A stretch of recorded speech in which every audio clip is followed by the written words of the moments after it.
bike. Good. Yeah. Starting off from the top, we got a pair of Shadow grips. Had them for a couple of days, brought them recently. Holding up, they seem good. Pair of Mafia Hitmain bars. I hate them, but they're cheap. Shadow Odeon stem. United forks. No one cares about the headset, but it's United anyway. Madeira front hub on an clap rim. I don't know what spokes they are. Front pegs, G-Sport hub guards. At a 2.3 GLH. Keep it thick up top. Going on to the middle, we've got the Colt seat, Federal post. I don't know. I thought it was just, I don't know if there's any like make to it. It's just Federal post.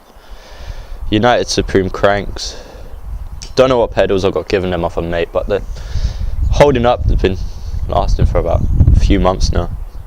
Shadow Sabotage sprocket with the Shadow interlock chain. Loose as hell, because I like it. I can't crank flip, but I like it. Shadow 3-coaster wheel, 2.1 GLH, and Rant pegs. All four are Rant pegs. And then going on to the frame, my baby, my beast, main part of my bike, We the People Cream 2012 Andrew Jackson SIG. I'm loving it. I've got it in black, but I've gone pink splatter. I'll show you a couple close-up shots of that. You can stop it now.